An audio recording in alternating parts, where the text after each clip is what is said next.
Hey everyone, thanks for joining me today. So we are continuing our series of identity. Last week I introduced the topic to you, and we're going to dive into kind of just breaking it down a little bit more, understanding it, and just kind of seeing how it fits into your life and how you can maybe learn a little bit about your own identity development. So we're going to kind of start at the beginning. So if you've ever taken any kind of intro to psychology course in college or read into anything relating to identity, then you probably know that there are a lot of theories over the years that have been kind of put out there and created to talk about development in childhood, identity development throughout the lifespan, just so many things. And if you took your intro to psych class, and you probably learned about people like Erik Erikson, and he had a whole theory that broke down kind of ages and what might be developing in the child at that age. And a lot of it had to do with identity development, how the child saw themselves, how the child saw the world, how they saw their place in the world. And there are a lot of other theorists as well. But if you're interested in kind of learning more about the psychological background and just kind of some of the theories involved in that, it's an easy Google search. So I'm not going to give you a psychology class today, but I'm going to talk to you more about kind of the real world application. And so I want you to think about, we're going to start at childhood. So when you think about identity, it's basically that sense of self, right? So if I want to know who I am, then I'm going to look at a lot of different categories in my life to determine what I like, what I don't like, how I see myself, how I see the world, how I see my family or my friends, and how I think they feel about me. There's so many categories to look at, but so much of it is really, it's something that we start as children before we even realize we're doing it. When you're a little kid and you're playing and you're interacting with the world, you start to have opinions and you start to have preferences, certain things you like to play with, certain things you don't like to play with, certain people you're comfortable with, other people you're not, certain situations you're excited about, other situations you avoid because you're scared or just not interested in it. So all of those experiences combined form identity. But as you develop, the identity development shifts. So the experiences that you have at that phase of your life are all contributing to developing your identity in that phase of life. And we never stop developing our identity. We continue to do that all throughout life because we never stop living. We never stop experiencing things. And every time you have an experience, whether it's a small one or a big one, it is contributing in some way to your brain's development, to your perception. You may not realize it's happening, but it is happening. The way you look at things, the way you feel about something, whether you enjoy something or don't, that's all going into your brain, and it's finding a spot, and it's helping you, maybe change an opinion or confirm or validate another opinion. And so all throughout your life, you are experiencing this growth. Some people do it more intentionally. They set out to learn about themselves, and other people, it just happens less intentionally. All of us, at some point, it happens unintentionally, right? Because you just live and your brain's just doing what it's doing.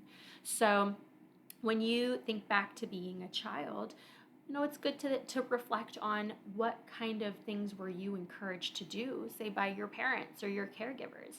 Were you encouraged to be creative, be adventurous, try new things, dream, set goals? Were you encouraged to explore your world?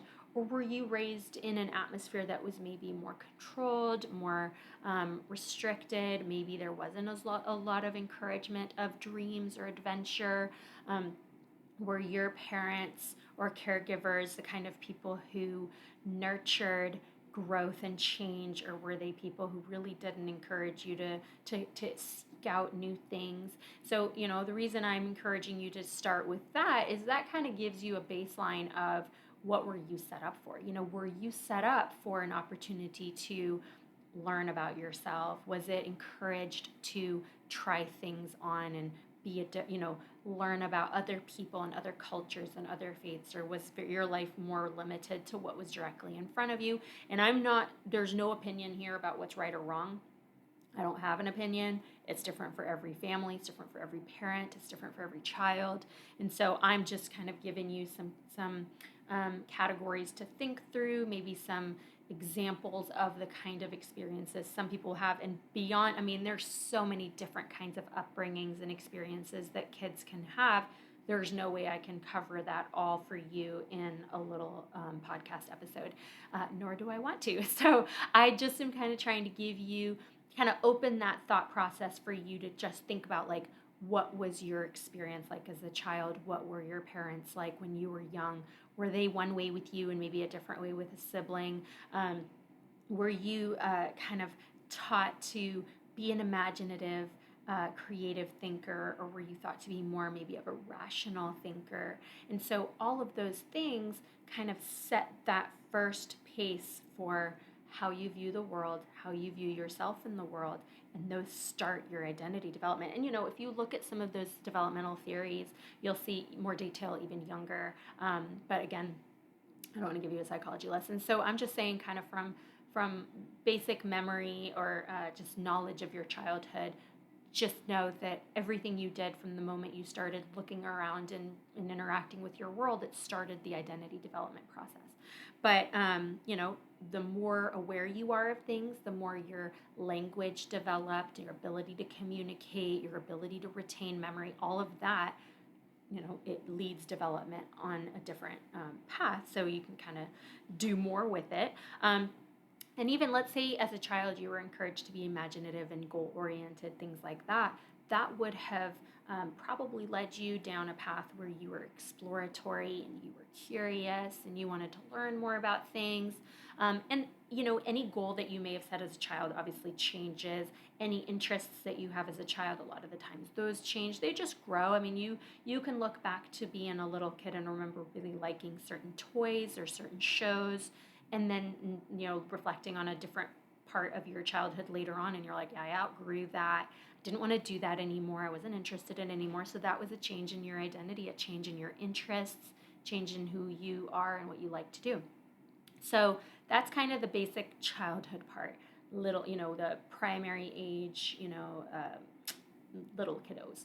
Then when we look at adolescence, that's where a lot of identity development is happening, because you are more aware of the world around you. You have the ability to communicate more. You can think more abstractly. You can consider someone else's perspective more easily. Because when we're little, a lot of the times we just kind of interact with the world based on how we feel. We can't always look at things from someone else's perspective or have that kind of strong empathy, because that part of our brain is just not developed all the way yet. And so there's more of that happening in adolescence. And even then, the brain isn't finished developing now. I think they say around mid-20s. So, but we do know on a kind of general level that most identity development happens during those adolescent years, because you're really trying to look at the world through your eyes. Up until that point, your parents set the pace for you. You were doing certain things that they took you to and allowed you to do or discouraged you from doing. But when you're an adolescent, you sometimes have more control over, choosing what kind of classes you want to take, choosing what kind of activities you want to be involved in. Do you want to be in sports? Do you want to be in music?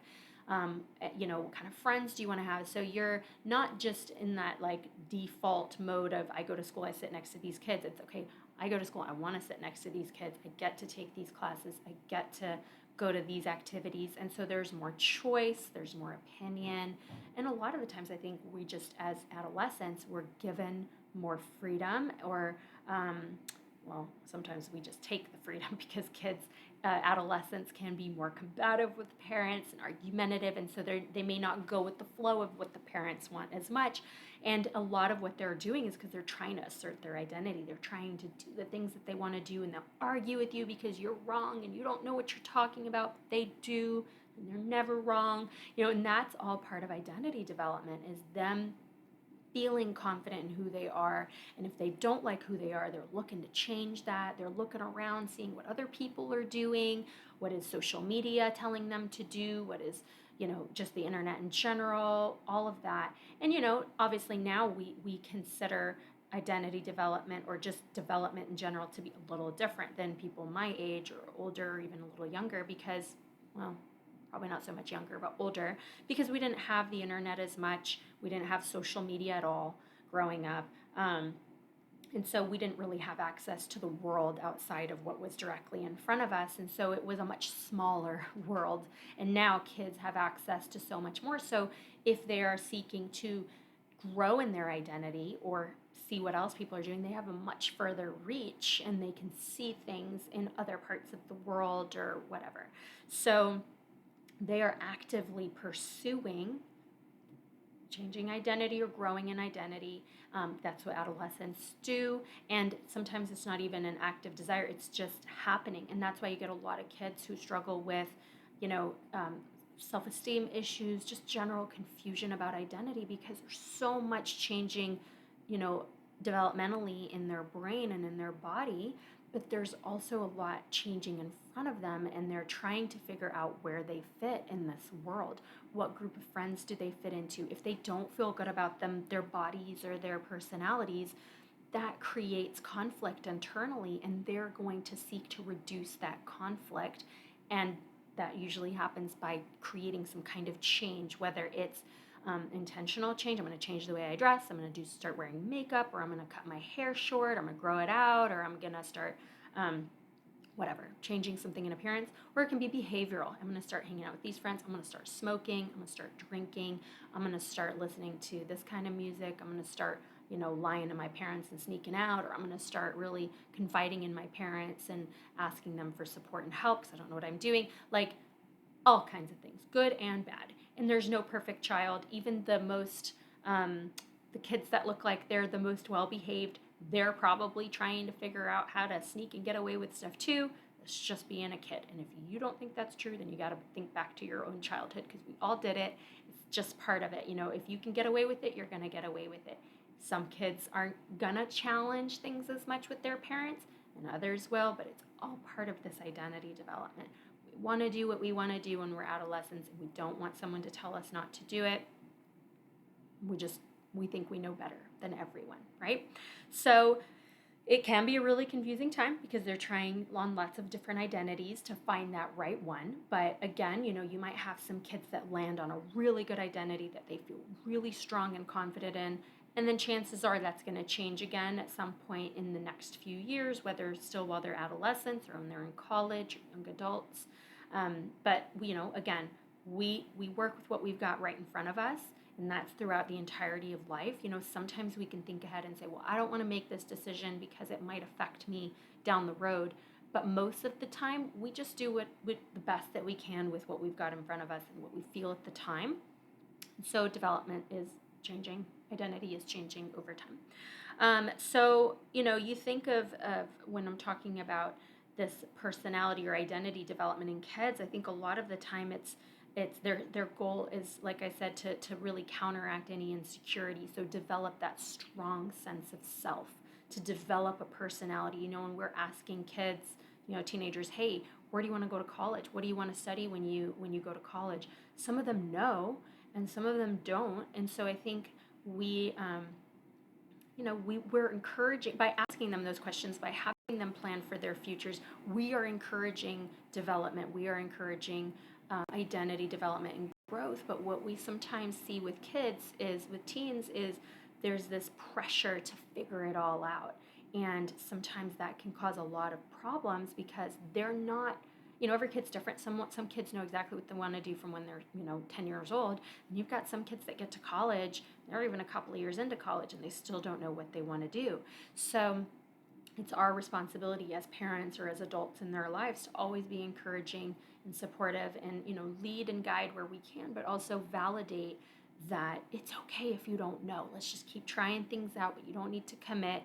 So when you think back to what your experience was when you were in this phase of development, what was that like for you? Were you encouraged to relax and just try different things on, or were you pressured to figure things out at a young age? Were you pressured to have all the answers, and that anything short of that was going to lead to a destructive future, and you weren't going to get a job, and you weren't going to make any money, and no one would hire you? Like, what was that like for you? And I want you to think about that, because that is all a part of how you are today and who you are today. those experiences played a role in shaping your identity and your personality development. If you are in a position of life now where you're like, man, I've got these kind of ways of thinking that I know aren't healthy, I'm really rigid about this, I'm really kind of scattered about this, or people always tell me that I'm really a perfectionist or something like that, then thinking back to what those younger experiences were like is really important, because you might be able to find a root there. You might be able to see that, when I was a teenager and everyone was making their, plan for college, I didn't know what I was doing, and I felt really insecure, and my parents compared me to this other kid or to my brother or my sister. So I just had this kind of inferiority complex, or feeling like just really bad about myself. And so then I, decided I was never going to feel that way again. So I just became a perfectionist, or blah, blah, blah. Or, the other way around, where someone just doesn't want to commit because they're so scared of making a mistake that they become kind of really, really just go with the flow and never make any good choices. I mean, so many examples, right? I told you earlier I could list so many ways that things go for kids, but I'm just throwing some basic examples out at you, hoping it at least triggers a thought. So think of where you were, how your adolescence was affected, or how your adolescence affected your identity development at that time, and how it changed throughout. And then you think about just the fact that, like I said, that childhood experience, that adolescent experience, those do play a major role in identity development. So don't dismiss those. I think there are a lot of people that think, when they think of therapy or counseling, they're like, oh, I'm just going to sit there and talk about my childhood. First of all, no, we don't just sit around and do that. Some people don't even ever reflect on their childhood in therapy, because that's not an issue they're going through. They're not in an identity crisis. But there are a lot of people where that is vital, because they got stuck emotionally somewhere in their childhood for whatever reason. And going back and understanding that a little bit more, and maybe making some corrections or healing some hurts from that phase of life, is imperative to being a more functional and healthy adult. So I'm not saying you have to dive into all the dark corners of your childhood. I'm just saying, don't ignore it. Think about if there's anything in your childhood or your adolescence that could have impacted how healthy you are today, or maybe how unhealthy you are today, or at the very least might impact your parenting style today, because you don't want to repeat mistakes that maybe you feel were made in your childhood. Or maybe if they weren't mistakes, you saw maybe opportunity for things to be better. Now in hindsight, let's make sure that you're learning from that you're thinking about that, and drawing as much as you possibly can from that. I kind of want you to think, when I was saying that those experiences we have are affect who we are today, I made a little list of some of those experiences. There are so many, but I just kind of wanted to throw some basic ones at you. So as you're thinking of your childhood, and again, some of them are good, some of them are positive, some of them are negative, but all showing that, like if you're the kind of person now that's in a relationship, let's say you're married to a person who had a very different childhood from you. Let's say your upbringing was really more healthy. Maybe your parents were married, still married, happily married, had a really good parenting style, were really encouraging and supportive of you, and really, just guided you to make good choices, and were always your support and all of that. And then let's say the person you're married to had a very different upbringing. Let's say there was maybe a divorce where one parent was absent, and there was a lot of just financial struggles, or alone time where the working parent wasn't there a lot, and they didn't have a lot of support. They weren't encouraged just because of circumstances. Maybe they didn't have an opportunity to participate in as many activities as you did. Maybe there was even trauma. So if you're looking at, you're sitting here listening to me talk to you about identity development, it's also good to think, like, how has the person that maybe you're in a really good relationship with, how maybe has their identity shaped the way they are in your relationship versus the way your development shaped your identity? And that sometimes can have a huge impact on how relationships go. It's not just about the right here, right now. It's about, hey, what maybe is some stuff from my childhood that impacts the way I talk to my spouse, or makes me, yell at my kid or whatever. And you might be looking at your significant other thinking, how are they so much better at this? Or how are they so terrible at this? I don't understand. But those conversations are important to have, because it's not just your experience that plays a role in your life.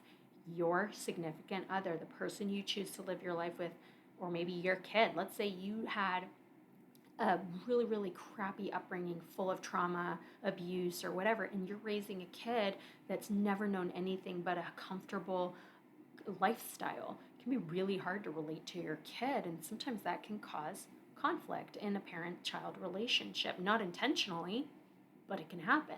So unless you're really understanding where you came from and why you might be the way that you are, it might not always be easy to understand where you are right now and why you are the way where you are right now. So this little list I made you, I'm just going to rattle some things off. So some things that could have impacted your development in childhood and adolescence are, and these are in no specific order.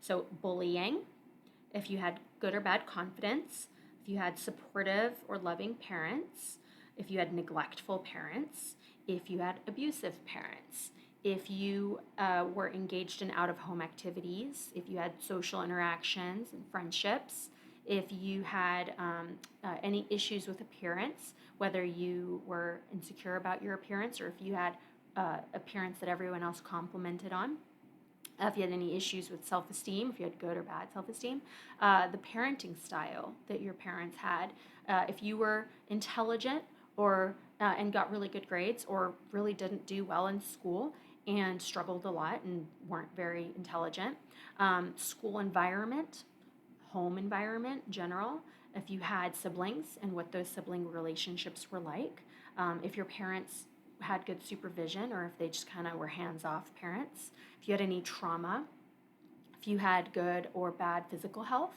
if you had good or bad mental health, any beliefs or religion or faith in the family, values, what your thoughts or what you were raised to think about right or wrong. So basically, that's just kind of the list I threw together. So basically, who you are, again, depends in large part, not I'm going to say fully, but in large part on a lot of those things and many other things that we could add to that list. But being able to really look back and say, okay, what was my family like? What was my life like? And how could those have influenced? And I think a lot of people would hear that list and might, for the first time, realize that those things can impact childhood and development. There are a lot of people that just don't know enough about development to know that those are important. Some people will be like, well, every kid goes through that. That's stupid. Why are we focusing on that? Well, exactly. Every kid goes through stuff, but every person is different.